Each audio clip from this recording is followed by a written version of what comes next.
Muy bien, pues estamos en esta serie que cada domingo lo digo, el Evangelio en la Biblia. Estamos estudiando los pasajes más resaltantes de la Biblia. Todo es resaltante, es increíble, o más bien es difícil solo tomar algunas cosas e intentar moverse adelante.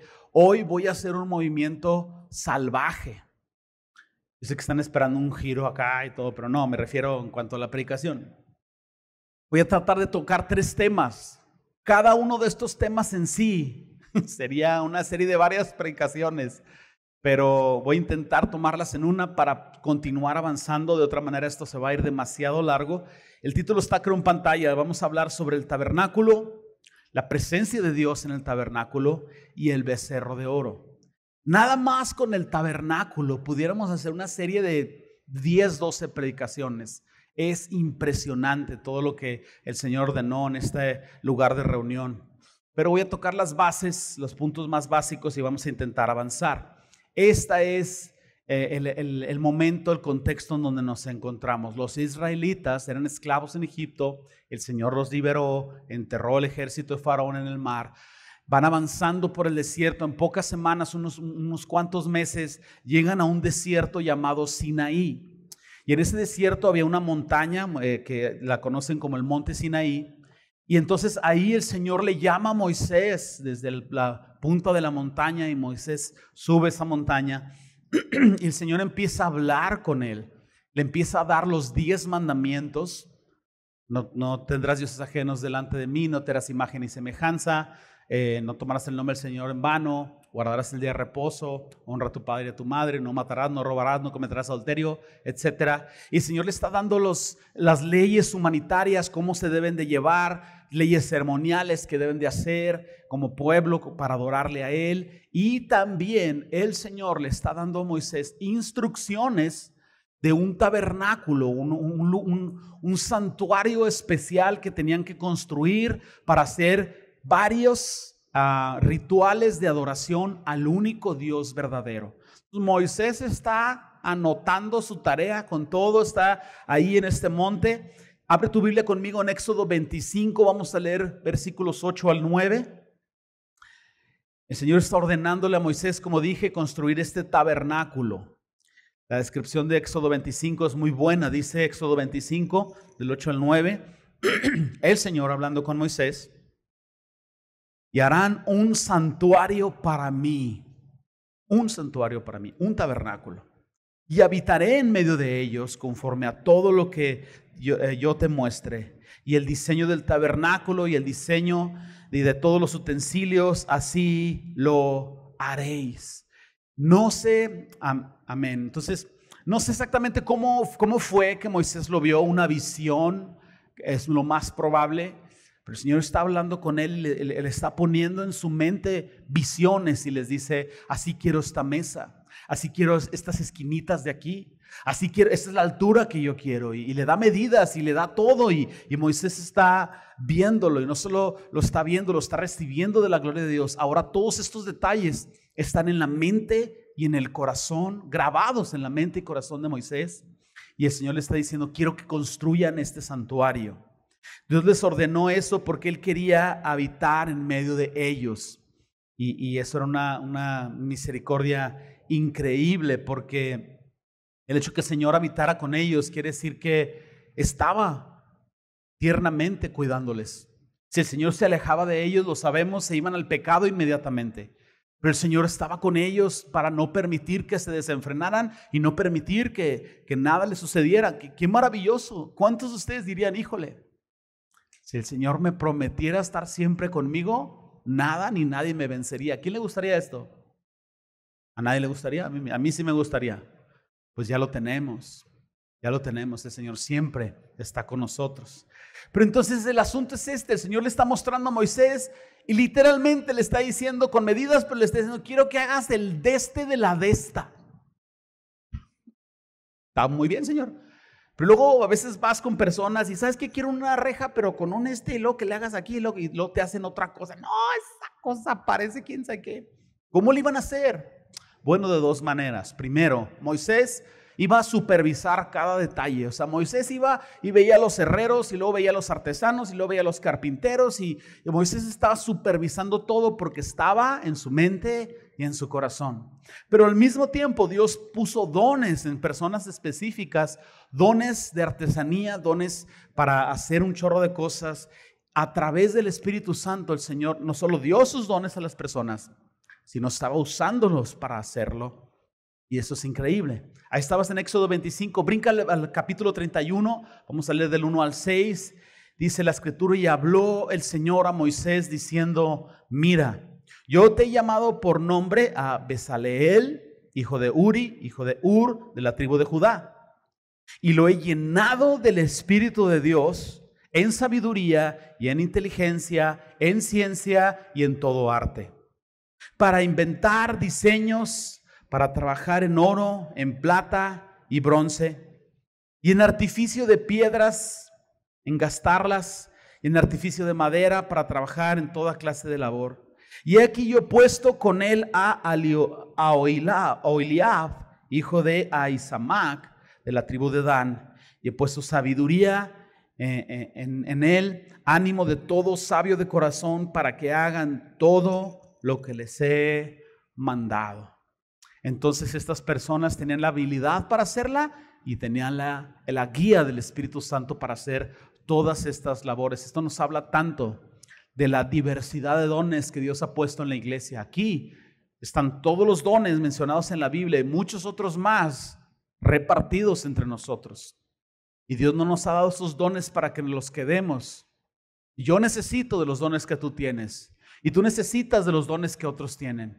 Y el Señor no solo nos ha dado dones conforme a la Escritura, también algunos de ustedes son buenos para matemáticas, para ingeniería, para ciencias médicas, para liderazgo, para otras cosas más. Y todos nos necesitamos. Y no solo esto, no solo tienes ese don, quizás el carisma, quizás la visión, quizás eres una mente razonante, pero sabes que también Dios ha puesto sobre todo aquel que es hijo de Dios su Espíritu. Y a través del Espíritu tú puedes ejercer aquellas cosas que Dios te ha mandado. Y eso me parece magnífico, porque tu vida tiene más propósito y eres más necesitado de lo que realmente te imaginas. Al final de este mensaje tú quieres llevarte 3 cosas importantes. Dado que estoy enfrentando un desafío de tocar 3 temas en una predicación, bueno, son como 3 verdades importantes o centrales, y al final las voy a recordar. Primera de ellas: los sacrificios del tabernáculo apuntan a la obra redentora de Cristo. Número 2, la presencia de Dios en el tabernáculo nos habla de cómo el Espíritu Santo iba a morar en la vida del creyente. Número 3, mientras que el relato del becerro de oro es una fuerte exhortación al arrepentimiento radical y a la decisión de consagrarnos al 100% para Cristo. Vamos a llegar a cada uno de estos puntos poco a poquito. Inciso A, vamos a hablar sobre el tabernáculo. Quiero poner en pantalla esta foto que encontré. La verdad, no soy tan listo como creen, pero no sé si es una recreación en computadora o a alguien se le haya ocurrido hacer un proyecto en un terreno y construir una réplica del tabernáculo. Yo solo estaba ahí con el maestro Google y me pareció muy bien la foto. Este es el tabernáculo de reunión. Este es el santuario que el Señor mandó hacer. Era una tienda gigante que no es una barda, pero tenía una cerca exterior que limitaba los espacios. Todo lo que se iba a hacer para adorar a Dios estaba dentro de esos límites. Y entonces estaba esta cortina exterior. El Señor dio instrucciones de altura, de las cuerdas, de las estacas, de materiales, todos los detalles que se tienen que hacer. En el centro tú ves esta pequeña casita que parece como una casa de acampar, pero es mucho más grande que eso. Esa casita se llama el lugar santo. Los sacrificios empezaban en el área exterior, sacrificios de animales que tenían que ser degollados, desangrados. La sangre se separaba, los animales se les quitaban las entrañas se quemaban aparte, la carne se quemaba en un asador gigante que estaba en el centro. ¿Es el incenciario? No. Bueno, es donde se quemaban, ahorita me viene a la memoria el nombre. Y entonces los sacrificios empezaban afuera ya con la sangre derramada, que obvio es un simbolismo de la sangre de Jesús derramada. Eran corderos, eran toros, eran sacrificios que al derramar sangre detenían la ira de Dios. Esos sacrificios no perdonaban ni cubrían el pecado. Eran simplemente una ofrenda que Dios requería para que en todo momento estuvieran conscientes que el pecado, la paga del pecado es muerte, y que la sangre estaba todo el tiempo ahí porque todo el tiempo el humano estaba en pecado. Y era una forma de irnos enseñando y preparando para lo que vendría en Cristo, y vamos a tomar un poquito más énfasis en esto en un momento más. Pero entonces la palabra tabernáculo significa tienda de morada. Es una tienda especial donde Dios mora, no donde Dios visita, donde Dios vive, donde Dios está permanentemente ahí. Lo mencioné ahorita. El Señor prometió estar con ellos y el Señor les dijo: yo seré su Dios y ustedes serán mi pueblo. Y la presencia de Dios con ellos nos habla tanto del tierno cuidado de Dios, porque Él sabe que el humano separado de Él no puede hacer nada. No lo iba a dejar a su suerte, es demasiado misericordioso, pero el humano es demasiado pecador. Entonces la única manera de que el chamaco no se te descarrile es tomar al niño de la mano y traerlo contigo, estar con él en todo lugar donde él está. Ese es el tierno cuidado de Dios para su pueblo y se ve reflejado en nosotros en las promesas del Nuevo Testamento. Ahora brinquen en sus Biblias a Éxodo 40, vamos a leer 40, versos 35 al 38,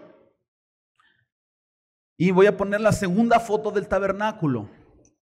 Es básicamente la misma. Éxodo 40, 35. Encuéntralo ahí en tu Biblia. Vamos a leerlo en un momento. Y bueno, quizás después de leerlo regresamos a la foto. Dice la escritura: y no podía Moisés entrar en el tabernáculo de reunión porque la nube estaba sobre él y la gloria de Jehová lo llenaba. Y cuando la nube se alzaba del tabernáculo, los hijos de Israel se movían en todas sus jornadas, pero si la nube no se alzaba, no se movían hasta el día en que se alzaba, porque la nube del Señor estaba de día sobre el tabernáculo y de fuego, y en la columna de fuego estaba sobre él a vista de toda la casa de Israel en todas sus jornadas. Rapidísimo este pasaje. Número 1, la presencia de Dios era tan fuerte en este lugar que Moisés quería entrar y físicamente algo le impedía. La gloria de Dios era tan espesa en el ambiente que Moisés, que hablaba con Dios en la montaña, casi cara a cara, al querer entrar en ese tabernáculo, era algo impresionante y glorioso. Y este brillo que se representa ahí nos habla de esta forma física, de cómo las personas veían que la gloria de Dios estaba descendiendo sobre el lugar santo. Ahorita voy a explicar más sobre qué es lo que hay dentro de esa casa, ese lugar santo, esa aparente casa. Y entonces, qué impresionante es que cuando la nube o el fuego se retiraba, el pueblo lo veía, a recoger sus tiendas y a recoger todas sus chivas, ponerlos en carretas en la espalda, y a donde se movía la nube, la gente iba.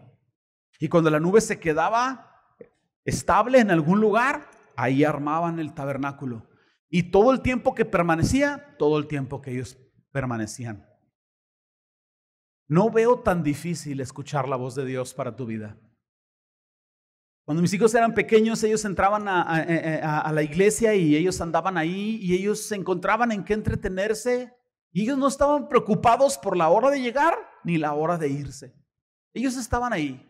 Y cuando yo les decía es tiempo de irnos, ellos escuchaban mi voz y no había confusión. Ellos lo entendían y ellos se movían. A veces nosotros decimos: Señor, ¿qué quieres para mi vida? ¿Y a dónde me muevo? ¿Y cómo le hago? Cuando el Señor quiera que te muevas de lugar, Él te va a inquietar. Y va a ser claro, no es un Dios de confusión. Cuando el Señor quiera que te quedes en el lugar, pues no te va a decir nada. Te va a decir: espera en mí y quédate ahí. Sigue tu corazón. Escucha a Dios. Síguelo a través de la palabra. No es nada difícil. Vamos a la siguiente foto. Vamos a ver una corte o una sección de lo que es el lugar santo. Esta casita central está así, es una especie de corte. Observa cómo ahí está ese humo en la parte exterior donde se quemaba la carne de los animales. Ahí está un sacerdote. Y entonces en la primera parte, la primera sección, Había una mesa con unos panes, había un candelabro, había otra parte especial para poner incienso, y era la segunda etapa de adoración a Dios. Rituales y instrucciones específicas que el Señor les daba que hicieran honrando al Señor, reconociendo su misericordia. Los sacerdotes estaban con esa sangre rociada diciendo: Señor, hemos pecado y traemos sacrificio delante de ti. Y el Señor se sentía agradado y la gloria de Dios estaba ahí. Pero si tú observas, casi a la mitad hay una especie de pared que es una cortina realmente. Esta cortina fue hecha de materiales específicos y esta cortina separaba el lugar santo, donde normalmente se entraba a ministrar, del lugar santísimo, donde no se podía entrar a ministrar. Y se podía una vez al año, ahorita lo explico, pero normalmente no se podía. Esa cortina separaba el lugar santísimo del lugar santo. ¿Qué significaba esa cortina? La separación que hay entre el hombre y Dios por el pecado. No podemos acercarnos a Dios. Él se acercó a nosotros y es necesario estar en pacto para que Él no nos destruya. Los sacrificios detenían su ira y Él no nos destruía porque Él veía lo que Cristo haría y quedaría satisfecho. Entonces solamente era en el tiempo humano como detenerlo, pero dentro del lugar santísimo, ponme la siguiente por favor, estaba esto que llaman el arca del pacto. Es una caja con dimensiones específicas, con 2 querubines y sus alas apuntando uno del otro. Esa nube que viste en las fotos anteriores descendía por el techo, bajaba directamente al centro de estas 2 alas de los ángeles. Y ahí estaba este reflector, este humo, este brillo, esta gloria de Dios descendiendo. Y nadie podía entrar a ese lugar, porque era donde literalmente Dios estaba, en el lugar santísimo. En el día de la expiación, una vez al año, había un ritual bien especial y el sacerdote podía entrar ahí al lugar santísimo con una sangre después de haber hecho una serie de cosas específicas. Algo fallaba en el ritual por desobediencia, claro, y ese sacerdote, el sumo sacerdote, caía muerto. Aprendieron a amarrarse una soga al muslo y entraba y ministraba y estaban bien callados todos. Y si literalmente azotaba al compadre, el que entraba por él moría también. Lo jalaban con una cuerda. Entonces era como que una forma de decir: ok, Dios es bueno, es misericordioso, pero hey, no juegues con Él. Tan increíbles son los méritos de Cristo que suena fácil, pero Dios es un Dios reverente, poderoso. Entonces el día de la expiación escogían a dos corderos, 2 chivos, dos corderos, y uno era el chivo de expiación, el cordero de expiación. Di conmigo expiación. Había otro cordero que era el cordero de reconciliación. Di conmigo reconciliación. Ahora di conmigo esa parte no. Pero eran 2, y lo que sucedía este día es que echaban suertes, un volado, algo parecido a un volado, y entonces uno de los 2 era el de expiación. Este es el de expiación. Ok. El chivo de expiación iba a ser puesto como una ofrenda delante de Dios, degollado, desangrado. Con esa sangre el sumo sacerdote iba a entrar al lugar santísimo, pero no podía realizarse esto sin hacer lo anterior. El otro chivo, el chivo de reconciliación, digan conmigo otra vez: expiación, reconciliación. Bien, ya estamos, ok. El de reconciliación era un chivo o un cordero que ponían enfrente de todo el pueblo, se reunían todos y confesaban todos sus pecados. El sumo sacerdote confesaba también sus pecados. Bueno, pues yo también le pegué a mi señora, le hice caras y llegué de patán el jueves, y todos sus pecados los confesaban. Y luego el sumo sacerdote imponía sus manos sobre ese animal, le echaban la culpa. De ahí viene el concepto, lo agarraron de chivo de expiación. El chivo no hizo nada, pero iba a pagar por el pecado del pueblo. Ponían sus manos sobre el chivo y decía: Señor, todos estos pecados que hemos confesado ahora están sobre este animal. Y alguien con una correa lo llevaba al desierto. El animal se perdía. Los corderos necesitan un pastor para regresar. Si lo dejaban, el animal ya se quedaba, algún depredador se lo comía o se moría de hambre o de estrés. Pero lo llevaban al desierto y ese animal nunca más regresaba al campamento, no lo volvían a ver. El chivo de reconciliación en conjunto con el chivo de expiación nos hablan de dos verdades importantes. Dios tenía que castigar el pecado. Sin derramamiento de sangre no se podía estar en pacto correctamente con Dios. Pero al mismo tiempo Dios iba y quería castigar el pecado, pero Dios quería alejar el pecado de nosotros. Y este ritual del día de la expiación nos habla tanto de la obra redentora de Cristo. Entonces está de más que pregunte, pero lo tengo que hacer porque soy súper técnico, ya me conocen. ¿Dónde encontramos el evangelio? En el tabernáculo y en todo este sistema de sacrificios. Pues yo les digo, en todo, hasta en los materiales y todo, la simbología, todo lo que se hacía. Pero todo el tabernáculo y lo que sucedía ahí era una sombra, era una proyección de lo que vendría en el Nuevo Testamento y cuando Dios hiciera la restauración de todas las cosas. La presencia de Dios morando, porque había un sacrificio. En aquel entonces era algo temporal que no quitaba el pecado, no saciaba a Dios, pero eventualmente vendría a Cristo a tomar nuestro lugar.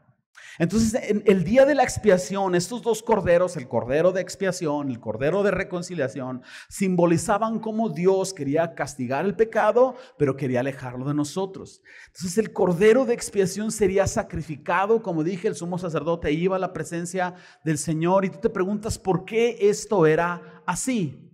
Yo pongo en pantalla Hebreos 9:22 y dice la Escritura, y casi todo es purificado según la ley, con sangre. Sin derramamiento de sangre no se hace remisión, porque la paga del pecado es muerte. Entonces estar viendo animales morir, estar viendo sangre, estar oliendo ese hierro de la sangre en todo momento, era un constante recordatorio de que nuestro pecado trae muerte y que no estamos muertos gracias a que Dios es misericordioso. ¿Por qué sin derramamiento de sangre no había expiación o perdón o pecados cubiertos? Primero, como dije, porque la paga del pecado es muerte. Segundo, porque la sangre es el máximo símbolo de vida que hay. Sin sangre no vivimos.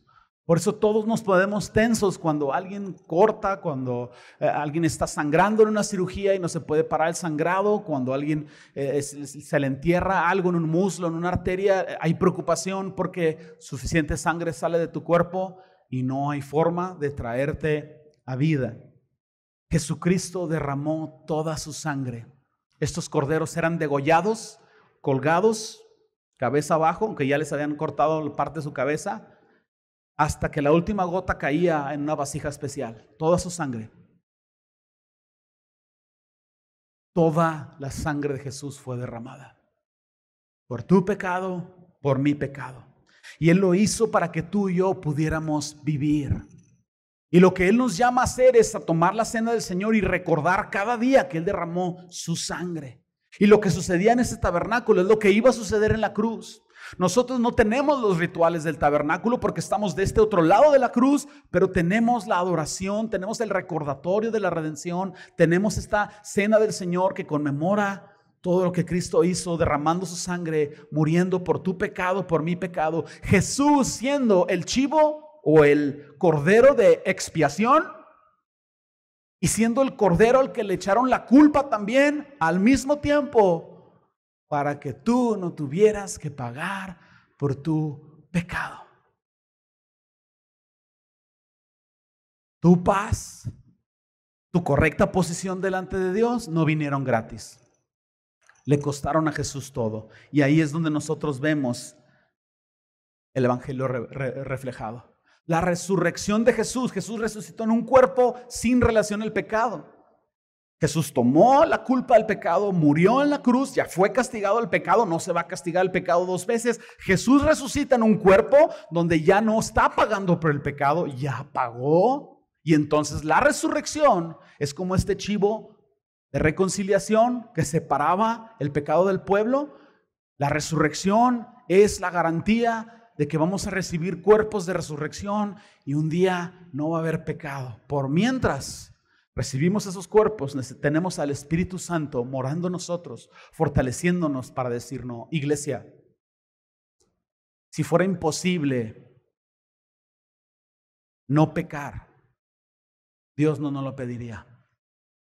Que seamos pecadores y que seamos a veces demasiado tentados, bueno, eso es otra cosa, pero en todo momento el Señor está en ti para fortalecerte. Es posible porque la obra redentora en Cristo y a través de su Espíritu Santo y la resurrección hacen posible, nos dan la autoridad para decir no. Entonces, ¿qué sucede con esto? En Marcos 15, lo voy a poner aquí en pantalla, versos 37 al 38, el Evangelio de Marcos está hablando cuando Jesús está en la cruz.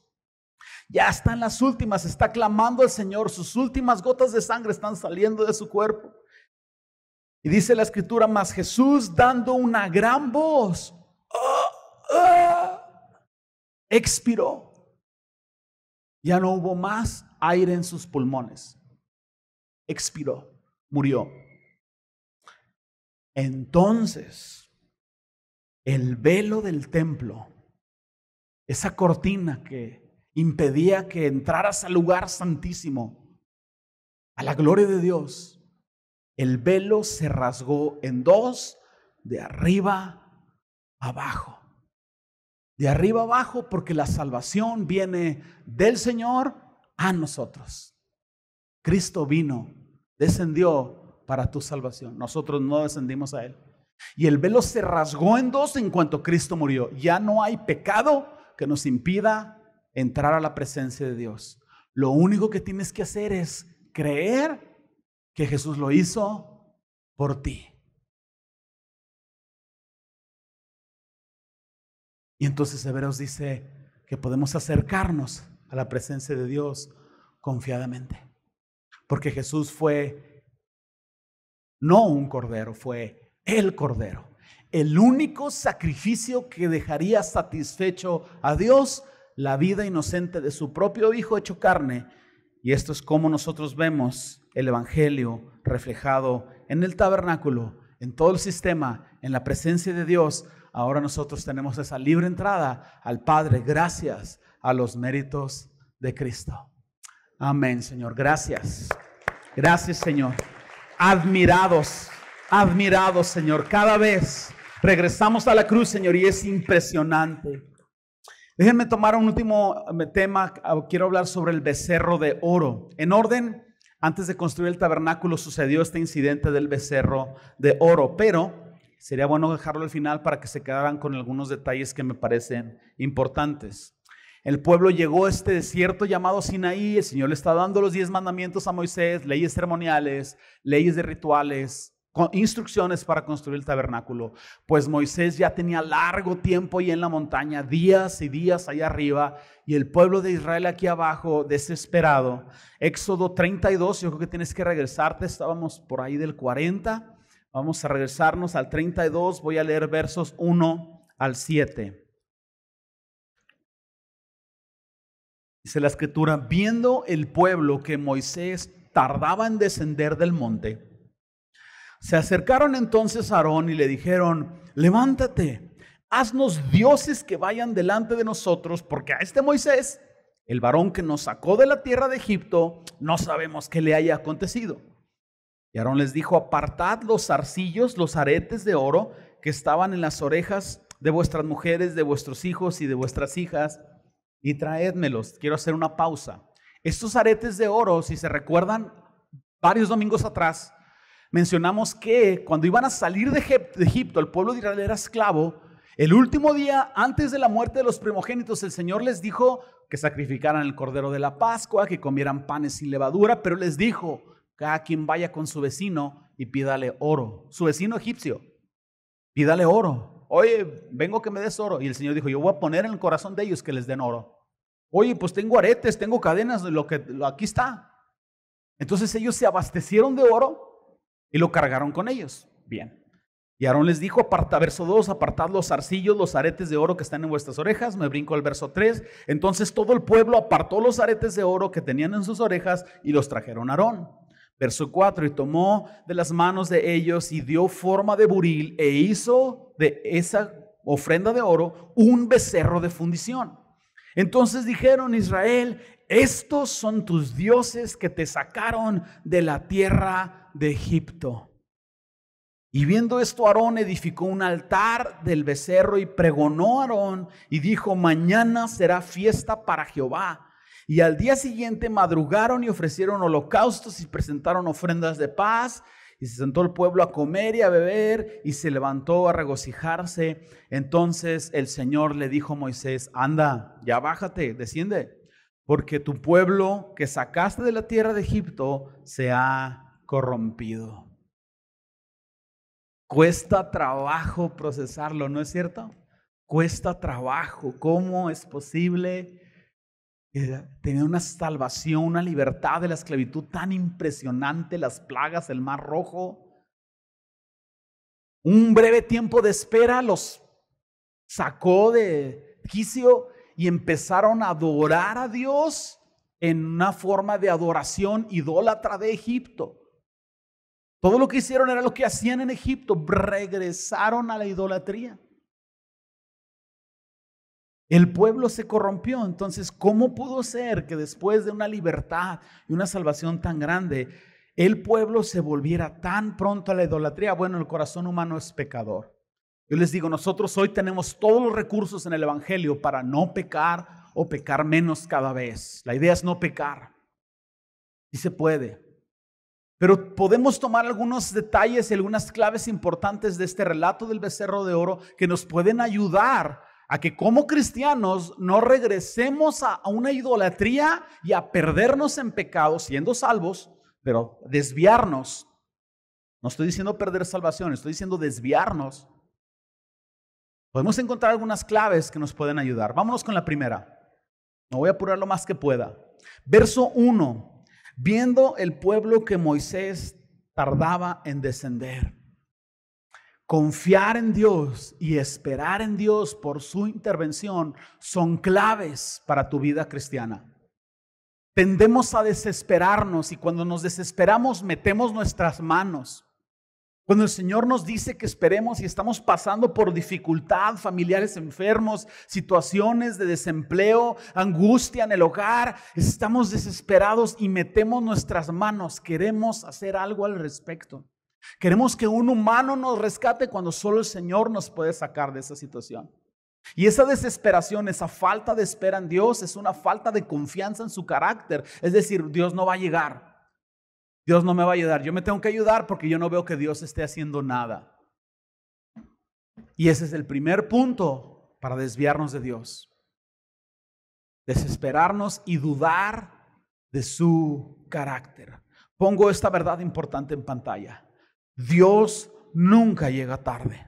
Aprende a esperar en Él. De otro modo, te verás tentado a actuar neciamente en tu carne y eso traerá problemas y dolor. Entonces este pueblo de Israel, recién liberado de la esclavitud, no supo esperar y lo primero que hicieron, vamos a hacer algo.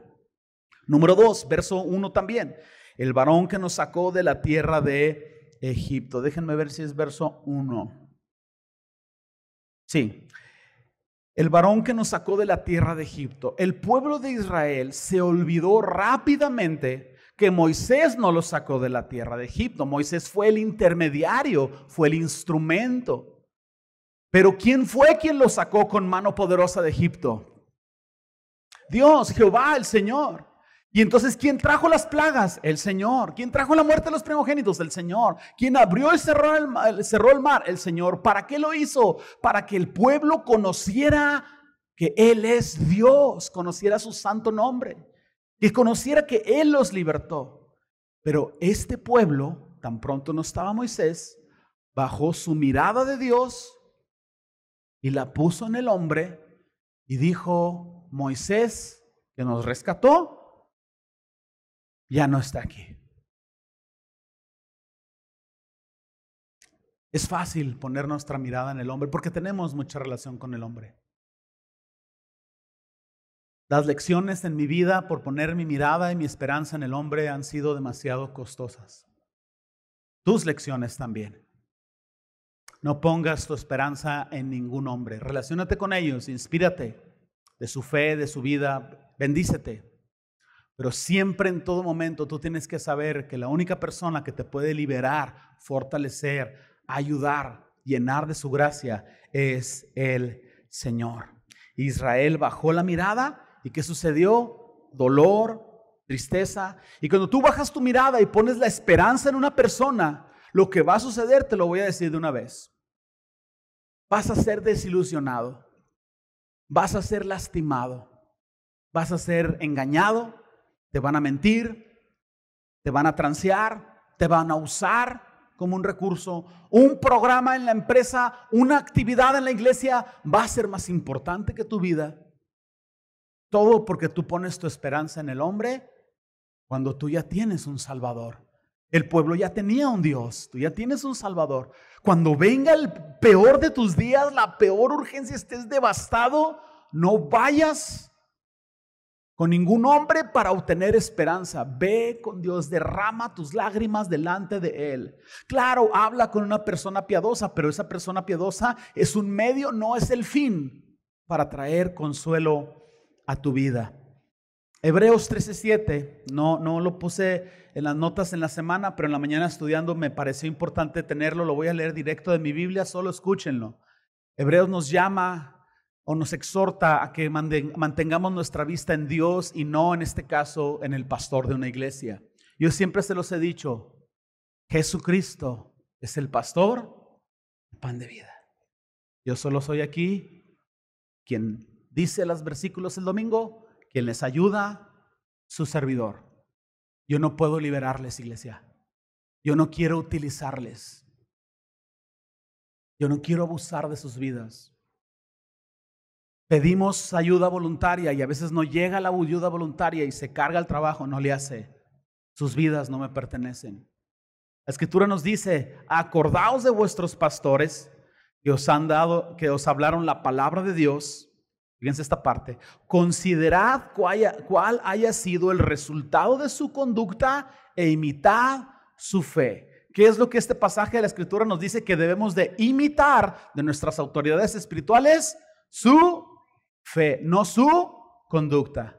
Porque nosotros somos tan humanos como ustedes. Un día ustedes van a ver, o ya la vieron desde cuándo, ¿no? La humanidad, el error, la falta de carácter en Omar, en fulano de tal, en tal pastor. Ya viste esa falta de carácter. Pones tu esperanza en un pastor, vas a salir lastimado, abusado espiritualmente, engañado, extorsionado. Y tú eres el responsable por poner tu mirada en un hombre. Eleva tu mirada al Señor, confía en Él. Entonces dice que consideres cuál sea el resultado de su conducta. Ve a tu pastor, ve su carácter, ve cómo se desarrolla, míralo cómo es, observa su vida. Y si hay algo de él que puedes imitar, seguramente es el resultado de su fe. Y cuando la gente, tú como líder, tú como pastor, estás oyendo este mensaje, te quiero decir algo. Cuando la gente te diga qué bien estuvo el sermón, tú diles, es la palabra del Señor, no es mi palabra. Y cuando la gente te diga, es que sabe qué, usted esto y usted aquello, tú les debes de contestar, si algo bueno viste en mí, tú viste a Cristo reflejado. Si algo malo viste en mí, entonces ese sí es Omar. Necesito tanto de Cristo en mi vida. No hipócritamente, sino en un acto de conciencia. Iglesia, no pongan su esperanza en el hombre, porque de otra manera puedes hacer de ese hombre tu papá, tu esposo, tu jefe de trabajo, tu pastor, tu líder. Puedes convertirlo en un ídolo y ese ídolo te va a traer desilusión. Número 3, apartad los zarcillos de oro que están en las orejas. El pueblo se corrompió porque bajó la mirada del Señor. Pero también se corrompió porque de lo que trajeron de Egipto, que se supone que iba a ser utilizado para los gastos del viaje y para construir todos estos artefactos del tabernáculo, para eso era el oro. Lo trajeron de Egipto, entonces Dios quería usarlo para su gloria. Pero estas cosas que arrastraron de Egipto las convirtieron en un ídolo. La alegoría, la ilustración es bastante obvia. Egipto es una representación del mundo, de tu vida cuando no eres cristiano. La Escritura llama a los cristianos a renunciar a su vida y a renovarse en su pensamiento al venir a los pies de Cristo. Le llamamos a esto discipulado. Entonces la cosa es bien fácil. Voy a hacer una pregunta que es como preguntar de qué color era el caballo blanco de Napoleón. ¿Se les hicieron esa pregunta en la primaria? ¿De qué material fue fabricado el becerro de oro? ¿Y de dónde provenía? A ver, quiero saber si están poniendo atención. ¿De qué material fue el becerro de oro? Son geniales, iglesia, ¿eh? Su inteligencia, de veras. Puro Cebeti sin 14 aquí, ¿cómo no? Ok. ¿De dónde provenía el oro? ¿Qué representa Egipto? La esclavitud, el mundo. Todo aquello que tú arrastres del mundo, de tu pasada manera de vivir, que no hayas traído delante de Cristo al renunciar a Él, corre el riesgo de convertirse en un ídolo en tu vida. Pongo esto en pantalla. Cualquier relación, amistad, hábito, costumbre, añoranza, que no haya sido clavada en la cruz el día que moriste en Cristo, te puede llevar a formar un ídolo de ello.